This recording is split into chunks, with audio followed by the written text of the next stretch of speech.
Good afternoon বন্ধুরা, সোমবারের part 2 story নিয়ে দুপুরবেলা হাজির হয়ে গেলাম শেয়ার করতে তোমাদেরকে যে কি হয়েছিল। প্রায় 12:30 নাগাদ কালকে আমরা একজন মিস্ত্রি দাদাকে অ্যাভেলেবেল পাই এবং উনি এসেছিলেন। অনেক মিস্ত্রি দাদাকে খোঁজ করেছিলাম, কিন্তু এখানে মহাগামাতে এমনি কোনো কাজ করানো খুব চাপের ব্যাপার, অনেকেই আসতে চান না।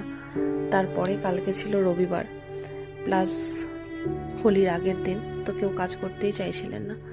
যাই হোক, ওনাকে জোরাজুরি করে বোঝালাম যে কাজটা করে দিন, ভীষণ আর্জেন্ট। উনি বলছেন না, আমি এ বাড়িতে কাজ করব না। এর আগে উনি কাজ করেছিলেন, হয়তো ওনার মালিকের সাথে কোনো একটা মনোমালিন্যতা হয়েছিল। আমরা বললাম যে আমরা কাজটা করাচ্ছি, এবারে মালিকেতে ইনভলভ নেই, মালিককে জানিয়েই করানো হচ্ছে, কিন্তু কাজটা আমরাই করছি, আপনি করে দিন, কোনো অসুবিধা হবে না।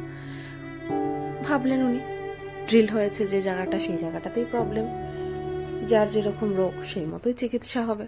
প্রথমে এই ছোট্ট ফুটোটা করে এটা করে দিলেন, আঠা লাগিয়ে একটা এক্সট্রা পাইপ অ্যাড করে আঙ্গুর দিয়ে জুড়ে দিলেন, আর বললেন আধা ঘন্টা বাদে আপনারা চালিয়ে নেবেন পাম্প, কোনো অসুবিধা নেই, আপনাদের প্রবলেমটা সলভ হয়ে যাবে। আমি সব কিছু পরিষ্কার করে নিচ্ছি ঘর দর।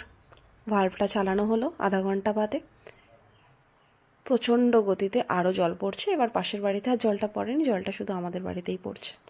আবার ওনাকে ফোন করে জানানো হলো, উনি 1 ঘন্টা বাদে এলেন। এখন নেক্সট কি হয়েছে সেটা দেখার জন্য উনি খোঁড়াখুড়ি শুরু করলেন। এরপরে আমরা তখন ভাবছি যে হায়, এবারে কি হলো।